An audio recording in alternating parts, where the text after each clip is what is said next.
Building a great B2B go-to-market engine starts with understanding what works and evolving it. I'm your host, Rob Carroll, and this is a go-to-market perspective, where marketing and sales leaders share how they're transforming their organizations, foundational best practices, smart trade-offs, and practical AI delivering value and scale today. If you remove the logo from most B2B tech ads today, you'd have no idea which company they belong to. It feels like a sea of agentic-powered yada yada. Founders and marketing leaders like to talk the talk about differentiation and our go-to-market strategies.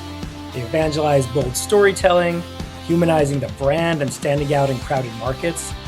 But in reality, most still play it safe. Today, I'm sitting down with Skott Bennett, Senior Director of Brand at Qlik, to explore what might be the real constraint behind all of this, trust. Specifically, the trust required to take creative risks, challenge conventional thinking, and show up differently in the market. I'm excited to dig into the gap between what companies say about innovation and risk-taking and what they allow their creative teams to do in practice. Skott, welcome. Hey, good to be here. Good to see you again, Rob. You as well. Why don't you give everyone just a little bit of your background, your journey through the creative world, and what your current role at Qlik looks like? I was always drawn towards, at an early age, visual storytelling and graphic design, and I kind of inadvertently trained myself for that career. I have early childhood memories of like grabbing the, remember newspapers? I'm old enough to remember newspapers, and they had the whole entertainment section.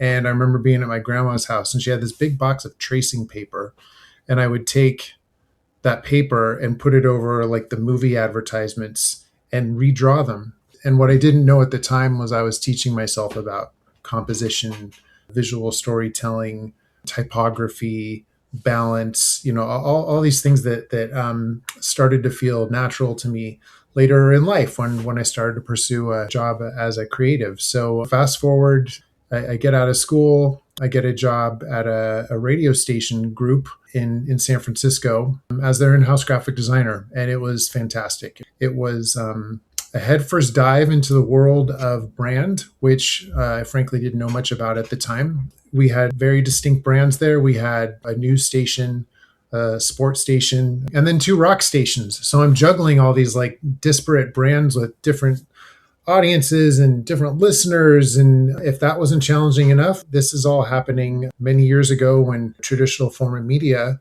was suddenly finding itself having to grapple with, what does a radio station website do? It taught me a lot about brand, and it taught me a lot about agility, and it taught me a lot about change. So when I made the big change of jumping into tech, there was a lot to learn, but at the core of it, the problems that I was drawn to solving, I had already been solving in a different industry under different circumstances. So there was always this kind of thread of familiarity, going all the way back to that tracing paper at my grandma's house. So, I moved from radio into an ad tech company. It was, early days of programmatic advertising. This was 14 years ago when this happened. And, I jumped straight into the world of AI before a lot of people were even really talking about it. So then I just kind of stayed in the world of tech, B2B, SaaS, leading creative teams across a number of companies, including Informatica, where you and I met. That's where I kind of grew my management chops.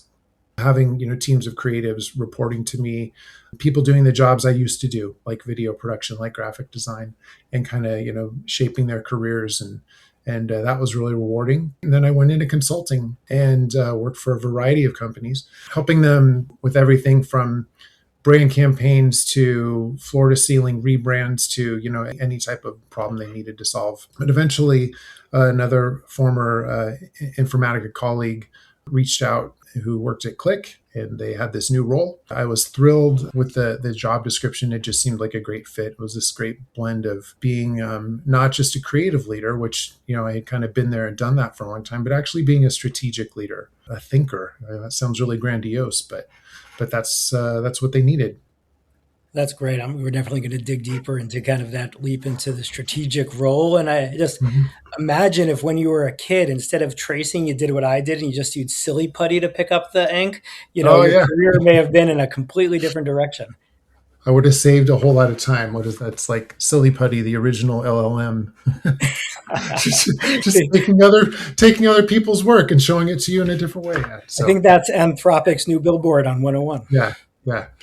Well, let's go like right into it then. So like when we talk about brand marketing from a strategy level, like what is the real job? If you want to simplify it in the elevator pitch with Mhm. a founder or a leader of an organization, what is brand marketing's number one job? What do they care about? They care about revenue. They care about growth. They care about sales. So the way that I talk about a brand with that audience is, if I just sum it up in one sentence, a brand makes your company easy to choose before a buyer even talks to your sales team. That's it. I mean, and that's not it. It's a lot more than that. But my elevator pitch is, you've got to be in their minds. You've got to be in the conversations. Shortlisting happens before any RFPs go out, before any demos are viewed, Mhm. before anybody signs up for your newsletter or downloads your ebook. Like, that shortlisting has already happened. They already have an idea of, like, the small number of companies they want to talk to for their problem. So brand is getting into their minds before that happens. I'm sure by the end of this podcast, people will be tired of the whole 95-5 rule. I know we'll get into that, but it's a human problem. It's a human brain problem that you're trying to solve, because people have, only so much bandwidth, only so much mental availability. So when a problem surfaces, if your company is in their mind as a company that solves that particular problem, then there you go. You're on the list. Then all the RFPs go out. Then all the demos happen. Then all the product conversations happen. So I think there's a misconception that brand is about logos or brand colors, copywriting, which is all critically important. And speaking as someone who's spent their life as a creative, I really believe in that. But some people might toss that off as fluff, and it's not. Brand is, it's pipeline infrastructure. It's not fluff. It matters. Yeah, and in a recent episode, I spoke with Nadia Davis about marketing attribution, and we talked about this Mm-hmm. concept of the dark funnel. Is that there's a whole bunch of stuff that happens in a customer's journey well before they touch anything that we engage them with, Yep. any content or any webinars or events or emails, and brand is a massive part of that. To even respond to an email, they want to have some familiarity that you even exist, and brand is what, kind of to your point, that human memory element is. Oh, Mm-hmm. there's familiarity thanks to the fact that I've experienced what you look like, what you feel like, what something about you, which is out in the world, but it's not a one to Mm-hmm. one. Yeah, that's a great way of putting it. And the frustrating thing is, so much of it is outside of your control. Sometimes the really exciting things happen that are outside of your control. Sometimes not so exciting. Sometimes your brand ends up on a short list because two of your executives go to a Coldplay concert and all hell breaks loose. So sometimes your brand ends up on not on a short list because somebody in a fleece vest with your logo was rude to someone on an airplane. It's just like, all those things are brand moments. They all matter, Mhm. for better or for worse. In B2B tech, a lot of founders, CEOs, just leaders really their expertise comes from a technical background. They know how to build Mm-hmm. amazing products and innovate, but they don't necessarily know how to take that to market. And I've certainly had plenty of conversations with guests in prior episodes around their expectation that positioning and messaging is easy. I built it. Mm-hmm. I know how to talk about it. Well, but you don't know the nuance. So the same with brand. What do you think is the biggest misunderstanding that companies, and especially kind of maybe product led and engineering Mm-hmm. centric companies, have? What's their biggest misunderstanding of the role in brand in their company's success?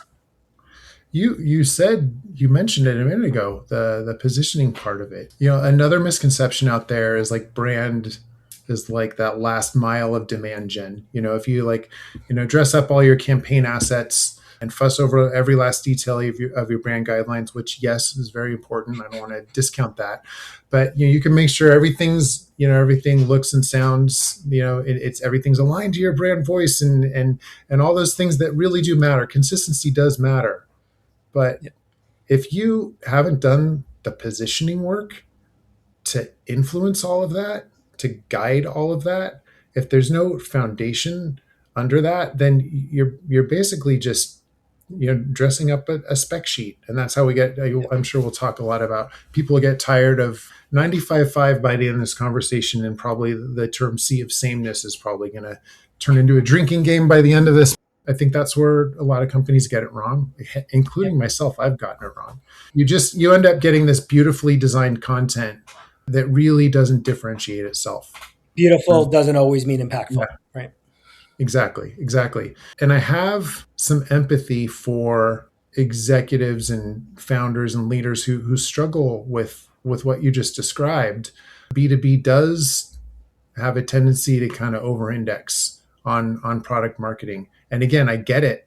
Those are clean stories to tell. They certainly look good in a board deck. They're logical. And then you've got the human side of it, is these people have invested their intelligence, their energy, their sacrifices into building these, beautiful and complex and hard to talk about, frankly, products. And then you've got me showing up at the meeting, telling them that's not how you tell your story. That doesn't feel good. A lot of times I feel like I'm the headphones at the United Nations. At the UN, you've got the dignitary on stage speaking in whatever their language might be to an audience of hundreds of people from around the world who probably don't speak that language. So they're all wearing the headphones with the real-time translation going on.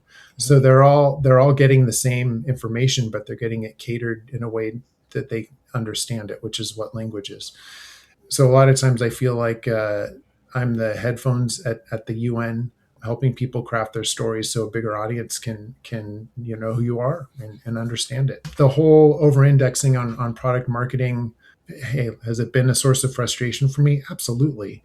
But the deeper I get into my career, the more empathy I have for the people who are involved in that side of that, because I've worked closely with a lot of them, and they're wonderful people. And I think we're going to put a pin, because we're going to talk about kind of that, I call it's a healthy tension between brand and product marketing.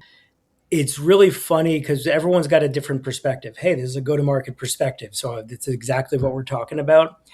I've had prior episodes with product marketing leaders that say founders are over-indexing on demand gen and spending not enough time on product marketing and positioning. And so they're doing that. They're probably spending zero time on brand and creative. It's more than a two-sided coin is what it comes down to. It's not this or that. There's a lot of decisions that are being made that maybe sacrifice what's the right order of the right things to do. I think you and I are, let's call it the brand guy and the product marketing guy, just in terms of our heritage. We probably both agree that we got to get our work done before you start running campaigns to come up with leads. Because if you don't have a position and an identity, what are people reacting to? So, but I guarantee the demand folks that I've had on here have a really strong argument about why you need revenue, to your first point, and you're not going to get revenue if you don't do anything to drive in. So none of it's unimportant. It's the balance that's hard.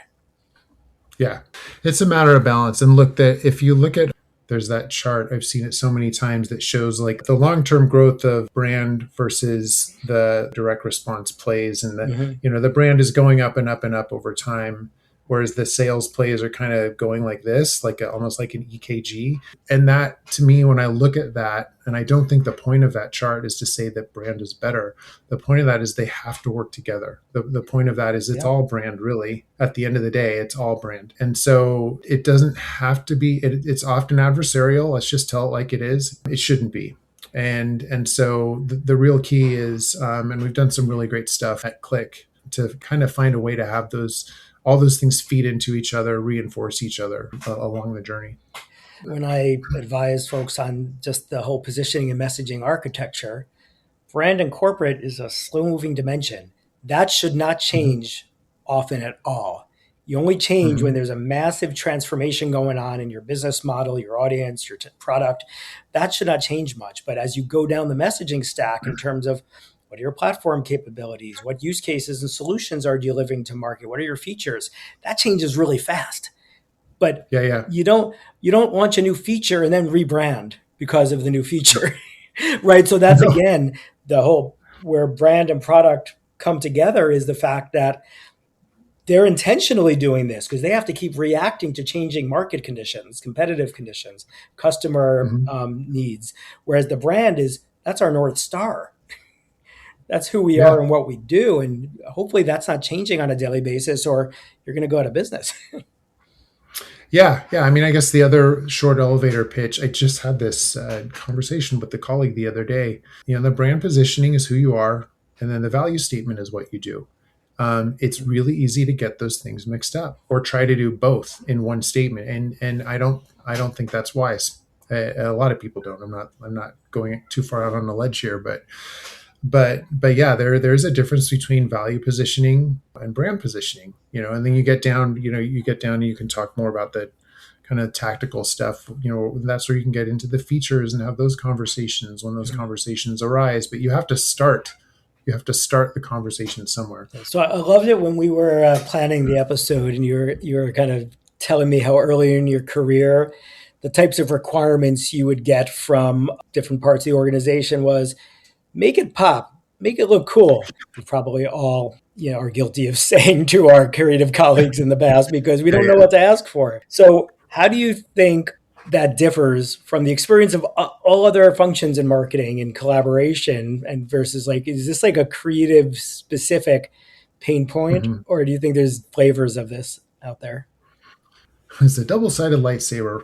No, it'll stab me on either end. No, I think people have those types of conversations when they're making requests with creative people. It's like I said, the headphones at the UN thing. Like not everybody out there is going to be able to talk to your art director or your script writer or your graphic designer in a language that they understand. So the role of a good creative director is to foster those more strategic conversations so that your team is prepared. You look, in a perfect world, we'd always be working from a creative brief, but that may not always be the case with small teams or startups where everybody's doing everything. So the work of a creative director is to kind of frame things in a strategic way so that the creative people have something actionable.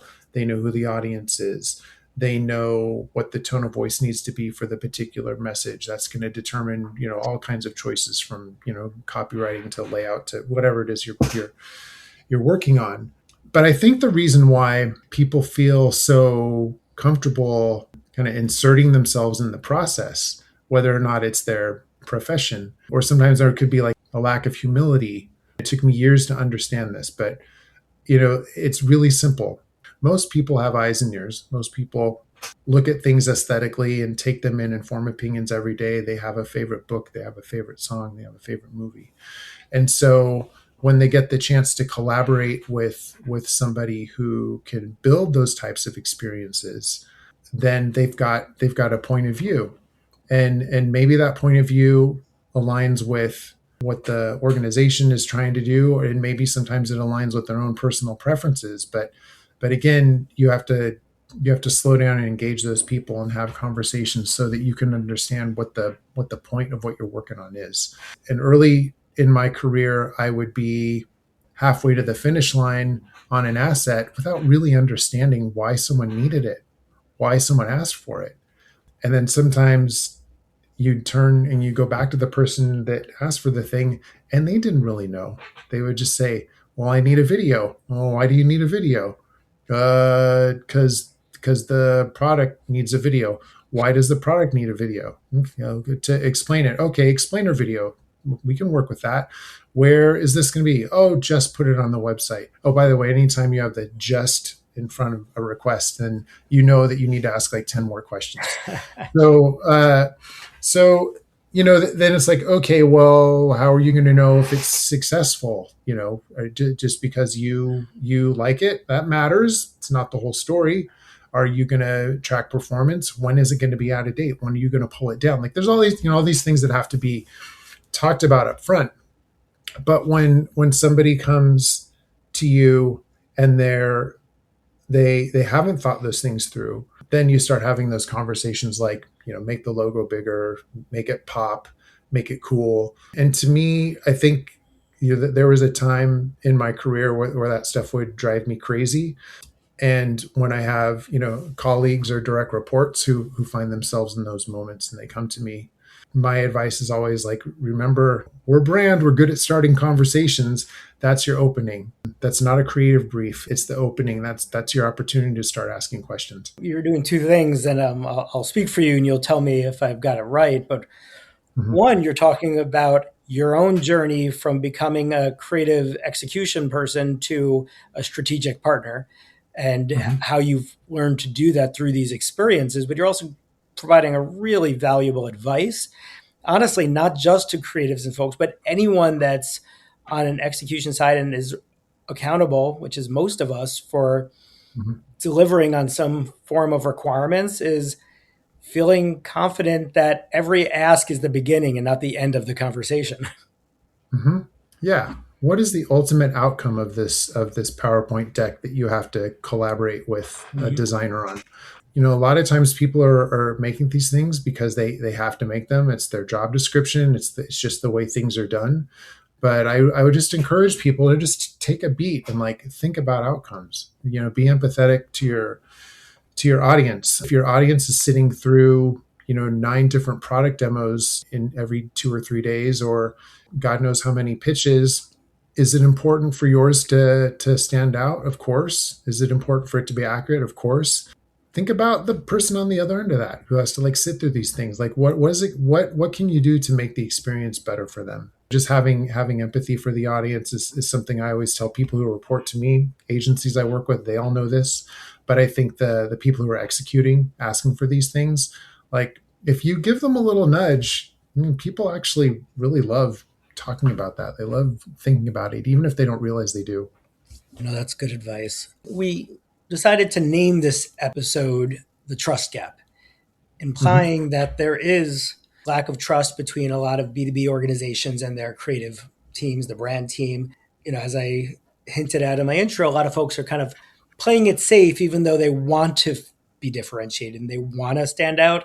There's some inherent discomfort with maybe being bold, because the definition of bold is a perceived thing that may mean different things to different people.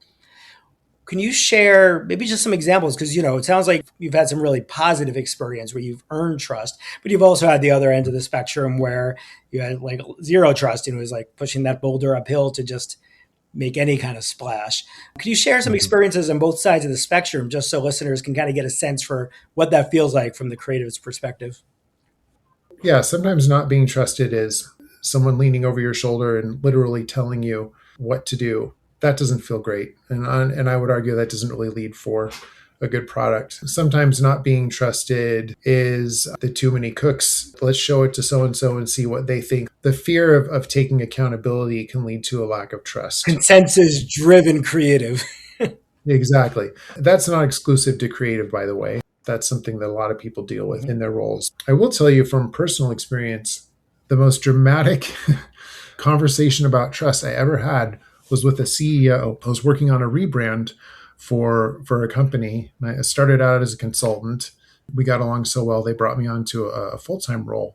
And I hadn't spent a ton of time with getting to know the CEO. I'd done my research. I'd had, conversations, like interviews with him to kind of, learn about the trajectory of the company and all that would, inform the choices I made for the rebrand. But he sat me down and I was trying to like feel him out about how involved he was going to be. Some leaders want to be super involved and some just don't want to touch any of it. And some of them just don't know what they want until you show them what they don't want. And then you go back and make it 10 times. So what kind of CEO is this guy going to be? And he said to me, and I'm paraphrasing, he said, "We hired you because you're good at what you do. We hired you because we trust you to do a good job for us. If you need a tiebreaker vote, on something because you're having trouble making a decision, that's when you can call me in. I'll add value that way. But otherwise, you're here to do a specific job. I trust you do the job. You have years of experience and expertise. And if you say it's the right way to go, then I trust that it's the right way to go. And I just about fell out of my chair because those conversations, those are the conversations you dream about as anybody, but especially as a creative, I think. But in corporate America, in tech, like, can you imagine, a CEO saying that? What that did, it allowed me to give myself the permission to take the blinders off, try things, get things wrong until they're not wrong, and try new things and push things in unexpected directions. And really, all those things we love to talk about, having a brand stand out and having a brand, be a part of the conversation and all that. Like it, if you have trust in the people who are doing that for you, then they're going to trust themselves to do things differently. They're going to trust themselves to approach problems from unexpected angles.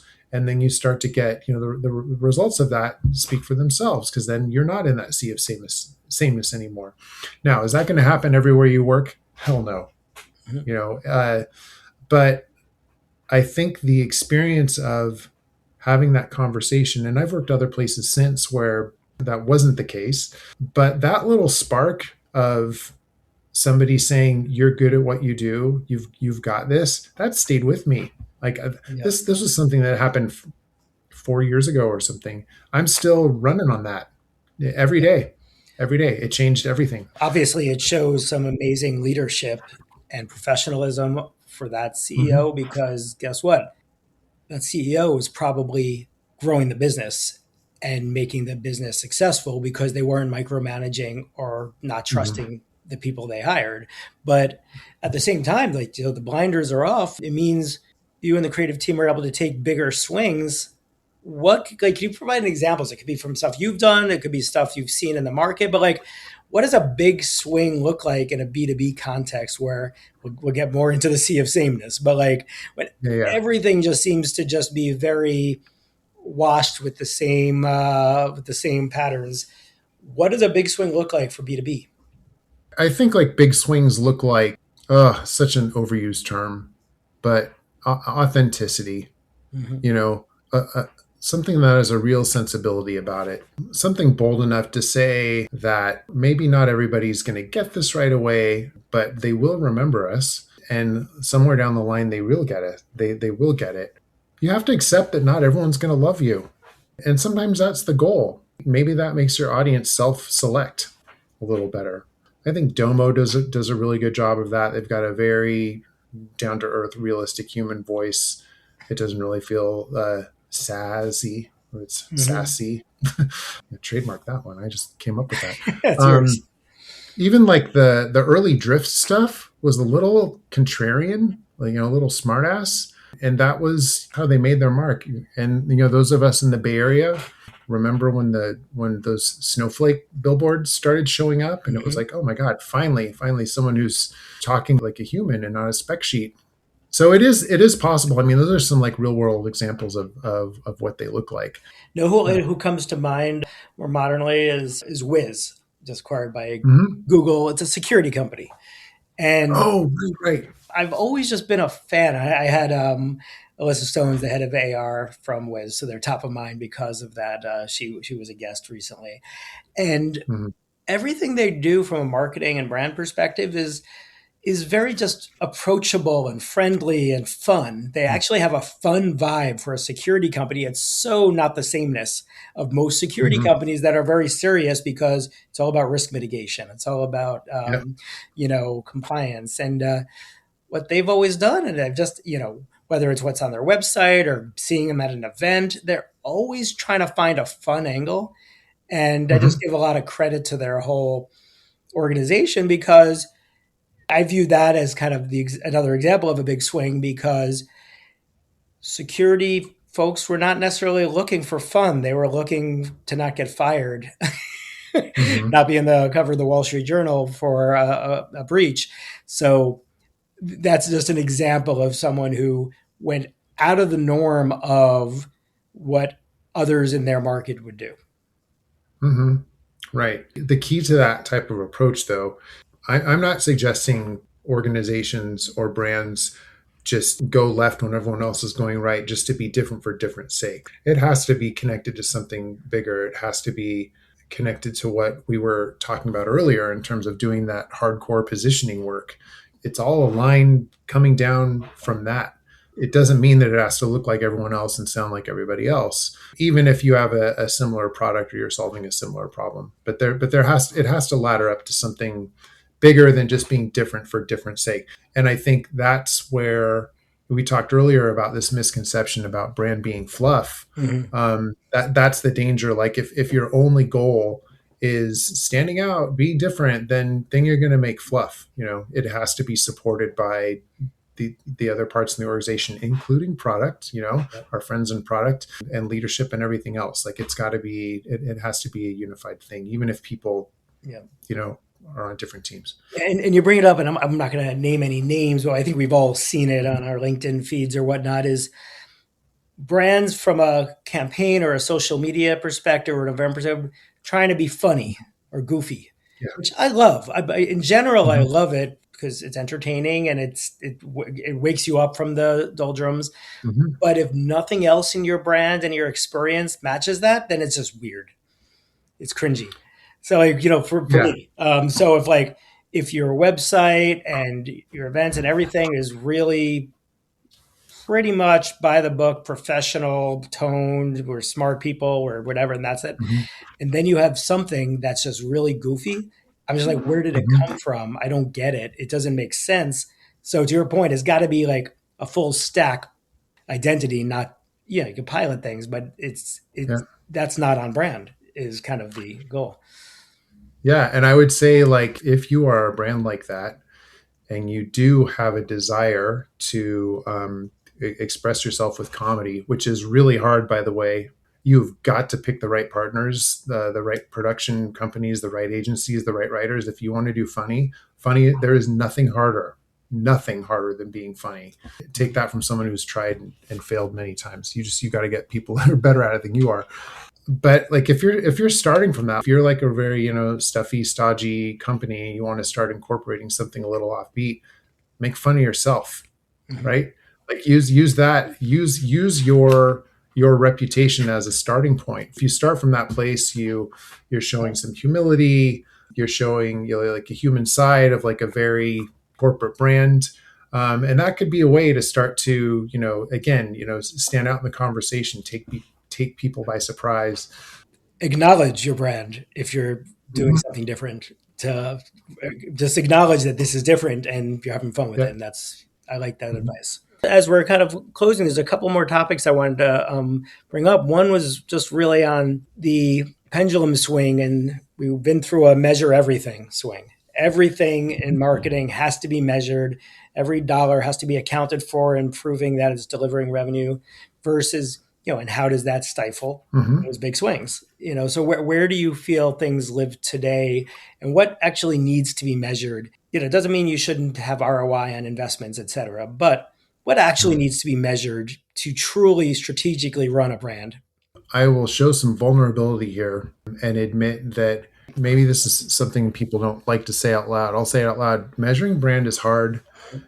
Not even sure if it's possible. It's a scary thing for a brand leader to say. Are there tools out there? Yes. Do they give you part of the picture? Absolutely. But in contrast to the kind of measure everything era that we've been in for the past, 15 or 16 years, A/B testing everything towards whatever the median clicks on. I think it's these are tools that haven't existed until recently. They're Mhm. important, they're enlightening, they're not the whole story. Rather than like, going down the well-trod path of familiar patterns and like optimizing yourself into total mediocrity. But I prefer data informed to data driven. It's part of the story. It's part of how you measure the health of your brand or the health of your campaign or whatever you're doing. But again, this gets back to trust, and probably not a very sexy thing to talk about in the age of AI, but this is human lived experiences, taste, instincts. these very non-measurable things that are, yeah, they're subjective. I admit that, but I feel like in this age of measure everything, like the value of those things has more and more been overlooked. But where the opportunity is, that's where the ideas come from, man. That's years of experience of trial and error, which hones your instincts as a storyteller, as a communicator, as whether you're creative or anything else in marketing. We shouldn't doubt that stuff. We should be using it every day, even if it's not measurable. You talk about a sea of sameness, optimizing everything into looking exactly the same on LinkedIn. I think that is a result of that type of thinking and the importance that's been put on it. Now, maybe it's just the algorithms serving me what I want to see, which which is basically what they do. But it feels like the dam is breaking a little bit.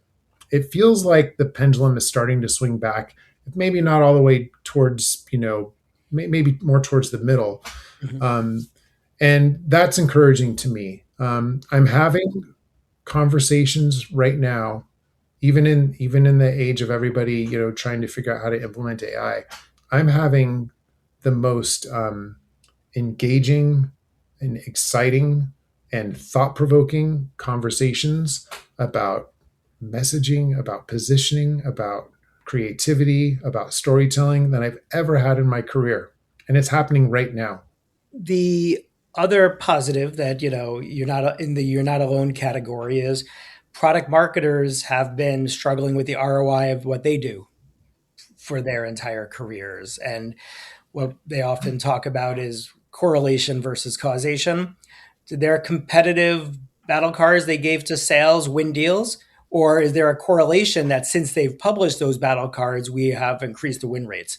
There's 1,000 factors that go in why we might win or lose, including Mhm. improvements to the product and things that our competitors are doing poorly. And there's 100 Mhm. reasons why you might win or lose. Same with positioning and messaging and product launches.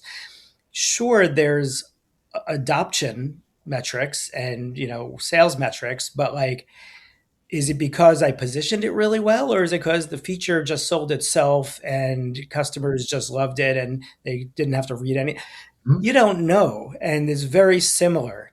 So let's talk about we'll wrap up. This will be our last question, which is really about the tension. I think it's a positive tension between brand and product marketing, which is really two sides of the storytelling coin. They're both necessary.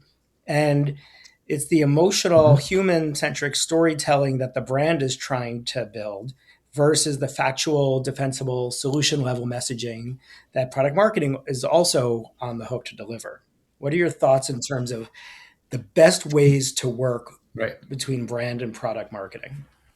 It's going to seem overly diplomatic, but they're both right.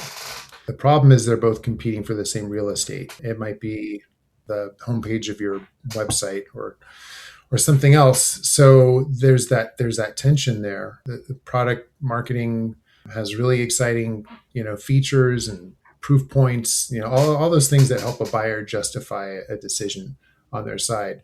And those are I'm dorky enough to understand why those are really exciting to talk about.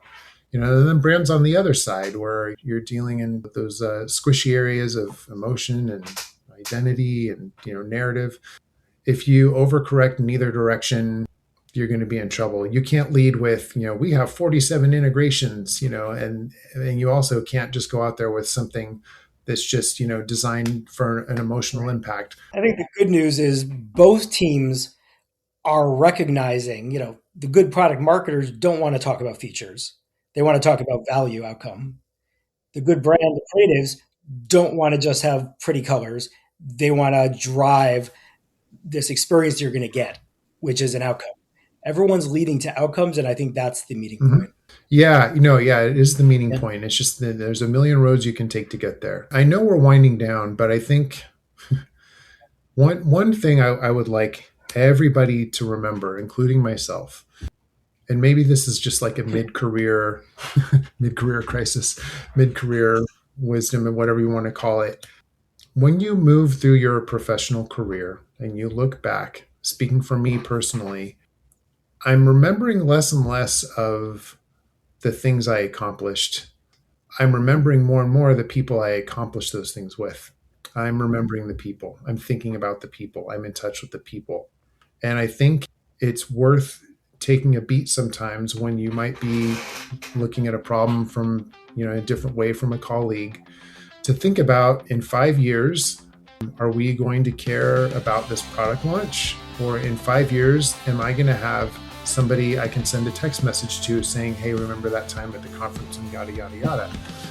I think something that I've started to incorporate in the way that I approach my work is I've always been like a consensus builder type of person, but now I keep that really in the forefront. Like, I'm trying to understand the human being across the desk from me who might want to solve a problem in a completely different way, and learn from them and appreciate where they're coming from and respect them, even if I fundamentally disagree with them about what to do next or how to do it. Because there's always going to be something you can take from that person that's going to inform your work and make it better. Even though we're talking about going to market for B2B companies and I'm over here talking about relationships, I think it matters a lot more than most people really think that it does on a daily basis. Our old CMO over at Informatica, one of the things that really stuck with me, Sally Jenkins, was that there's no such thing as B2B or B2C. Everything is B2P. We're always selling to human beings, to people, and everything that should really ground every decision we make is that, are we connecting with the human on the other side? And your advice about working with your colleagues and what's more important, the launch decision or the relationship you're building, is like, yeah, for everyone early in their careers, that's the good stuff. So I couldn't agree more. Skott, this was a lot of fun. Really appreciate you joining, and thanks for being a part of this. All right. It's just great to catch up with you, man, on a podcast or any other format. So thank you so much for having me, and I hope some of it made sense. Thanks so much. Take care.